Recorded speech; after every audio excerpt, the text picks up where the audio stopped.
Okay, so we are today with 0x Lenderman, which is part of one team that I really like, and we've been talking about interoperability, and this is the solution. I'm very excited to have you guys here, 0x Lenderman. Please take a few minutes to introduce yourself and walk us through the process on your personal journey in crypto. 0x Lenderman, basically, I'm originally from Venezuela. So yeah, I have a background in computer science, also IT engineering. I basically started my journey in tech by playing video games. I think it's kind of like a thing that you see in crypto all the time. Then basically, before going to school, I was quite like nerdy. I like building websites on my own. I started learning, PHP, HTML, all these different things that you start getting a grasp of everything when you want to learn stuff. And so basically then I just started going to university, got more in touch with the different communities, it's really, you start looking at what other people are doing, especially in engineering school, they're all doing really crazy things. And I remember this one time we were just talking with we saw this thing, this Bitcoin, you can mine it apparently, you can connect some sort of computer, you can get some sort of some coins, that's actually money that you can then exchange, or you can use it to pay for stuff. And we're like, okay, sounds interesting, let's see. And then we started mining also. In Venezuela, the electricity back then was still now, but back then especially was basically for free. So you could have electricity, just plug and nobody would say anything. So it was actually kind of okay, so I take this computer and just plug it in and then that's it. I was like, yes, okay, sounds good, works. And actually, and of course with the time, then you start understanding what it is, how decentralized technologies work, what they mean, the power that they have, the potential use cases they might bring. And of course, if you link this to a really strong, economic crisis that we had back then, crazy inflation, currency exchanges were not working, controlled by the state and so on. So we were okay, this is actually a way of transferring money, sending money, pay for stuff, you can save. It was better to have, even with the volatility and everything, it was better to have Bitcoin than the dollars, for example, than the national currency, or having dollars. So this is very and then of course things started aligning a little bit more, I combined all my different things that I knew, from design, a little bit from, from my technical background, then mixed it with crypto, and then, started messing around. I started some trading here and there. Then when DeFi came, that's where I just basically jumped in fully, and then said, okay guys, this makes sense. It's a lot of problems that we should solve. And I think it's no better challenge, but probably in the whole industry than basically what I'm doing. That is essentially, figuring out how to come up with a nice UX for, our apps, making it really intuitive and understandable for people. If we got mass adoption, this is how we should do it, So this is kind of everything started shaping until what it is now, composable. So journey has been fun so far. Awesome. It's pretty funny because I just found out that you're from Venezuela, and we organize all these whole call in English, and it's okay. So let's do it in English anyways. It's pretty cool, and that's why I also love hearing from people in the channel what's their personal journey, because it's also very inspiring for someone else that is probably out there with all the background, all the knowledge. It doesn't need to be knowledge in developing, programming, or whatever. This is an industry that is growing as we speak, and we need every skill in the world to be poured into the development of Web3. And so it's pretty cool to have you here, and thank you for taking some time of your day. I know you're based in Berlin, appreciate it. And I know you're in a boat because you just told me, which is pretty cool. I think this is the first interview that we have with someone in a boat, with the other person. So that's pretty cool. Okay, so 0x Lenderman, what if you give us some context on Composable and Picasso, which are the two chains that you guys are working on? Yeah, so basically, well, Composable as a whole, I would say it's a combination of different solutions, right? That they basically became like one solid piece of, you know, like something that when you start like bringing different, you know, say you had like the bridge, say you have the different pieces that we have in the parachain, all the pallets, all the integrations that we're doing with other chains. When you start like bringing all these different, because I mean, those things are solutions by themselves. So when you start like combining all these things, then you basically have composable. Again, we define it in many different ways, but the way that I always like to explain composable to people is basically by saying our vision, right? Being our vision, of course, like within the whole, you know, like say like paradigm that goes that everything should flow and be decentralized, everything should flow toward decentralization. But also we are a really heavily focused UX company, and this is basically the approach that we want to take.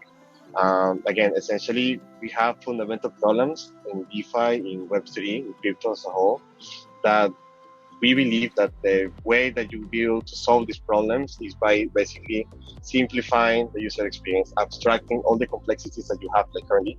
And again, then you have to think, right? And say, okay, how can I abstract this complexity? How can I, you know, like eliminate all these little things that people have to learn, all this super crazy learning curve that people have usually when they want to just start like doing DeFi, for example.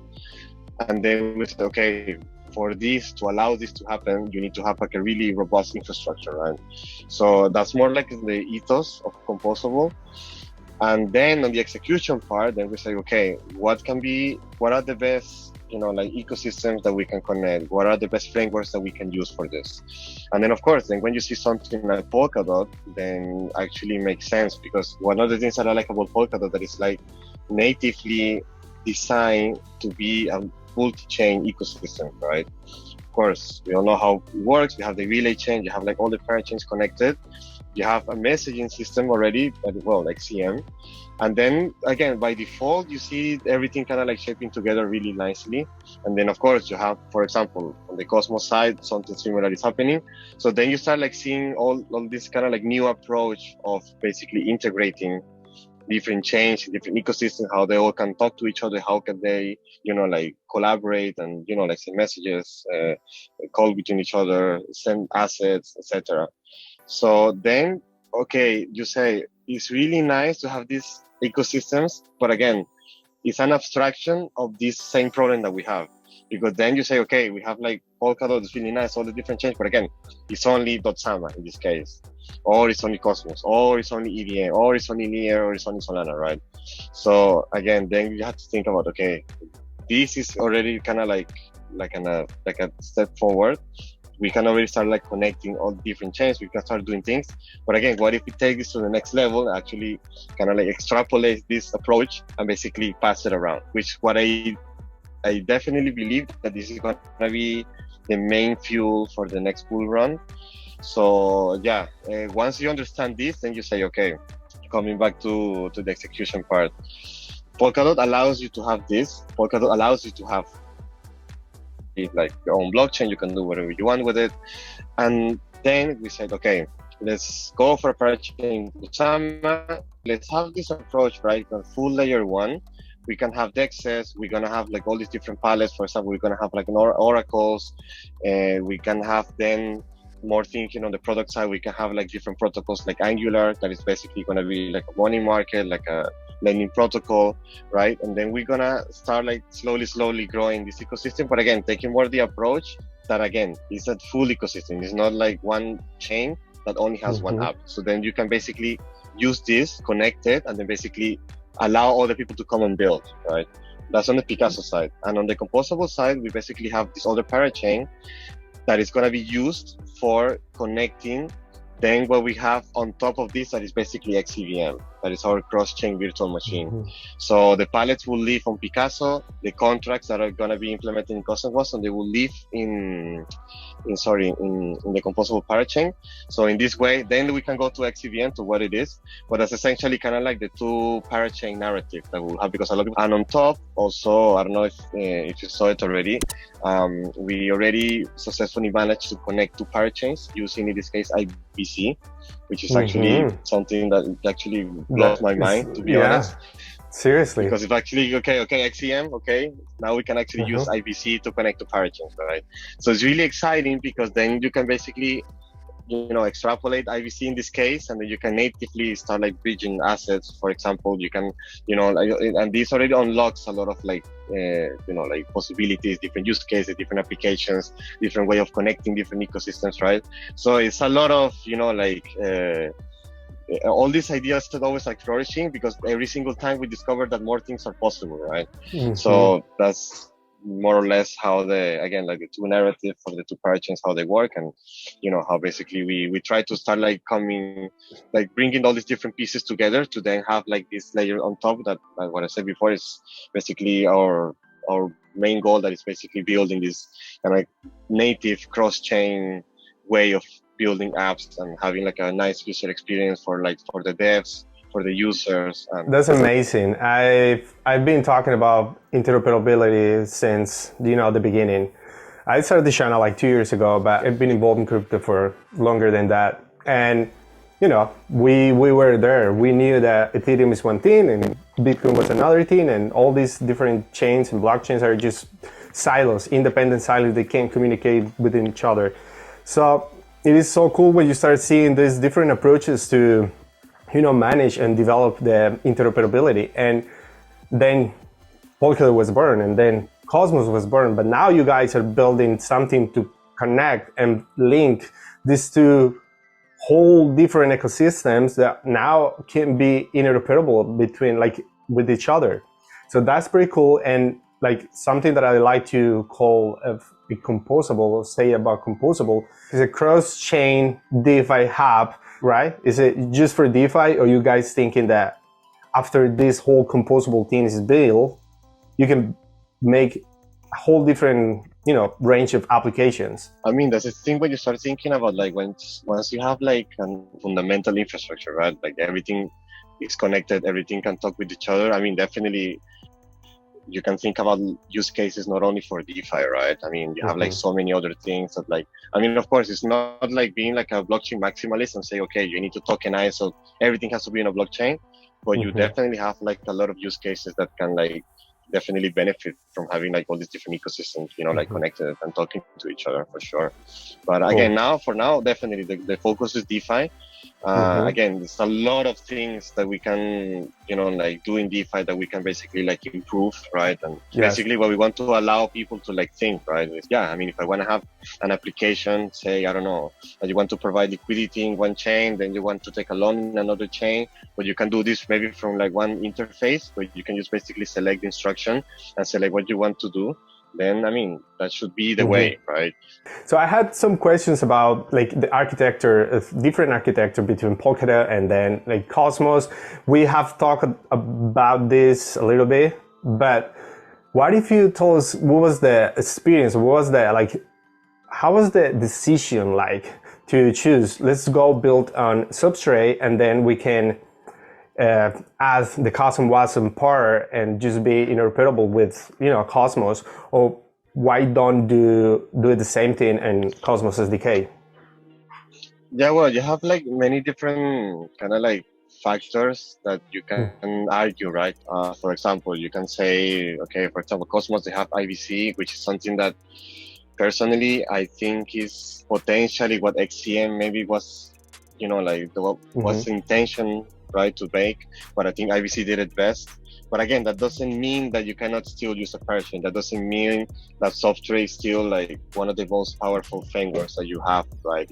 Basically when you want to build your own chain, basically when you want to have really such a level of flexibility, right? When you start writing pallets, I can interact with smart contracts. You can have pallets basically for anything. They can be an app.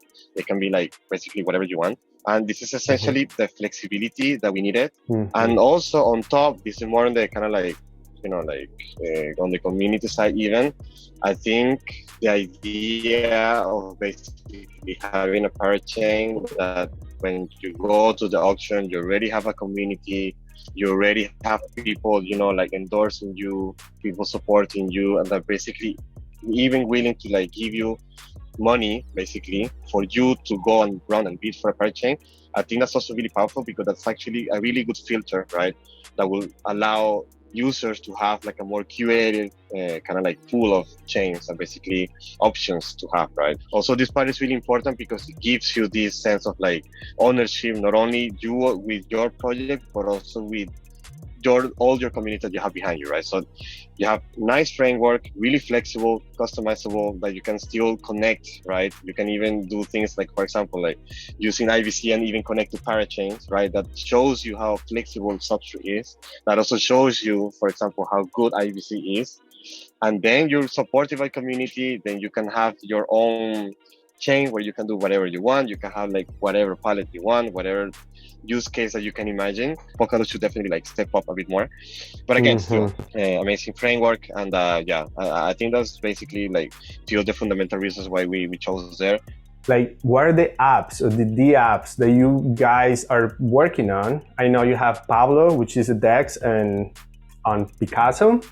And also, like, what are the apps that you guys want to see being built on top of Picasso? Yeah, in this case for Picasso, yes, you will mention we will have Pablo, which is a DEX. We're integrating a lot of different components into Pablo that is basically, I mean, it's not just like a normal DEX. You will have things like, for example, like bonding. You will be able to have like cross-chain liquidity pools. You're going to be able to basically, of course, like swap, right? First of all, like the whole experience of the DEX, that's also something that we spend some time, right? We spend some really, like a lot of time, like basically thinking how we can make a DEX basically kind of like more user-friendly, right? There are a lot of similarities, right, with like other DEXs, but basically the whole approach is basically to have something that will be like a base to start actually thinking about how a proper, almost native DEX should look like and how it should work. For example, we're staking, which is also something that we have in Picasso as a whole, because it's also will have like its own front end. We come up with things like the FNFTs, for example, and then we said, okay, what if this can be a representation of your stake, for example? So all these different elements we wanted to integrate with Pablo to basically make it like, again, like more than just like a simple DEX where you go and you swap and then you close the tab, right? So this is also kind of like the approach that we have for Pablo. Again, for Picasso itself, as I said before, we will have our own front end. In this case, you can do also similar things that you can do also in Pablo, but of course, you will have XCM transfers. You will be able to claim your crowd loan finally, and then say you claim your crowd loan, or you have also the possibility to launch your own tokens, have like an LVP. You will have also the possibilities to see, of course, like all the data in the chains, all the telemetry. You have your overview, you can see your assets, you can see what you're staking. Also kind of like bringing kind of like asset portfolio management views for users, something like Sirion Zapper in a way that we will, of course, like once we launch, we're going to keep iterating on top of this. You can connect to wallets, you can basically have your FNFTs, you can then customize it, then you can have like, like you will have like governance and so all these different things. So again, the idea is to offer users a place where they can see everything and then basically they can do what they want to do as opposed to basically doing what they can do in like certain interface. That's on the Picasso side, that's on the Pablo side, and also a little bit more like down the line, we will have another cool application that I said before is called Angular, which is like a money market, basically a lending protocol, where you can basically go, you can put like collateral, then you can basically, like you can have like staking, then we're like thinking about like more different use cases. For example, if you have an FNFT, perhaps you could use it as a collateral in Angular, then you can take a loan, then you can basically do whatever you want with this loan, you can leverage your position, etc. So you have like, again, already start seeing some, how different protocols can actually work with each other, right? Also with this narrative that is not only connecting chains, you can also connect protocols, right? Because if you have the connected infrastructure, then this should be also replicated at the protocol level. So we have another protocol that is Whirlpool Cash, that is essentially a privacy protocol. The first one in Kusama, which is also super interesting. The team working there is really coming up with really crazy stuff when it comes to cryptography and so on. It's really interesting what they're doing. So yeah, this will come also a little bit like further down the line, but this will be also one of the really cool, interesting apps that we will have. And on top of this, you will have one technically not on top, it will be like below. You will have also, for example, Centauri, which is our bridge to Cosmos. Then we'll also have like with the developing Mosaic, which is also like our entry point or bridge from the EVM side, right? So all these different elements, like coming together, that's essentially what we would like to do. And again, also this should be replicated on the product side, on the app side. So that's for now what we have in Picasso, only Picasso. That's impressive. That's a lot. So to summarize this, so you guys have Picasso, you have Composable. Composable, you have a token which is layer, right? In Picasso, you have Pika, and the other D app that you're building is Pablo, which you will have another token for Pablo, right? These other solutions that you told us are outside of the team, of the Composable team, or are these also from the Composable team? Yeah, well, in this case, Picasso and Pablo is from the Composable team, and when it comes to Angular and Whirlpool Cash, is basically on the Composable Lab side. Okay, I have another question here from the community, and they will kill me if I don't ask you, because they're all when Pika. Yeah, that's the most common question. When Pika. Do you guys have a timeline for this, like mainnet for Picasso, when Pika, when Pablo? All those things. Yeah. I mean, again, it would be funny, like, say, if you have like launched like all this stuff before this market crash, for example, that would have been nice. But besides this, that just happened, of course, you cannot anticipate this. Basically, one of the main reasons that we really wanted to take our time when it comes to like having, a token that you can actually use, it was essentially building all the instruments that you will need basically to be able to use the tokens, right? Because otherwise, again, I don't want to mention like any other team or anything, but again, you have seen certain situations where you basically, you have the front end, you have everything, you have a token, you can claim it, but then besides just like staking or like some pool here and there, what else can you do, right? So again, what if better you take a little bit extra time, right? And you have like all these suites of different products, all these suites of different instruments and tools that you can basically use, to do whatever you want, basically to do DeFi, right? I mean, I would prefer to have Pika when I can have then an NFT that then I can use as a collateral to take along in another app. So and then coming back to the other question, basically, we do have a timeline, which is like approaching like, again, I'm not gonna say dates. It's not my area, but we're definitely getting really close. Actually, the front ends, like all the application, like all the different, like screens, all the stuff that are basically like, like I would say like ready. We have seen also like we leaked some stuff here and there. Everything is coming along like quite nicely. And I think like really soon also it's good that the market is like kind of like stabilizing also as a whole in general. So I think the momentum is gonna start like building up like very soon. Okay, that's cool. Yeah, I mean, it doesn't make any sense to have a token with no utility. Otherwise, people just gonna dump it like they've done it with all different protocols and DeFi solutions in Polkadot. I want to say Polkadot. I want to say, I mean, there is some solution that I was very excited about. And this is also because we haven't seen a Polkadot season, in my opinion. We haven't seen this major DeFi solutions and great solutions with a lot of funding doing what they were supposed to do. And it's very smart from your side to just hold it and have the actual tools built in for, the utility of the token. Cyrax Lenderman, thank you for being here. Enjoy your boarding Alex, day. Thank you so much. Thank you, sir. Appreciate it. Yeah. It was good. Yeah, it was so good. See you soon. First time, but hopefully not the last time. Yeah.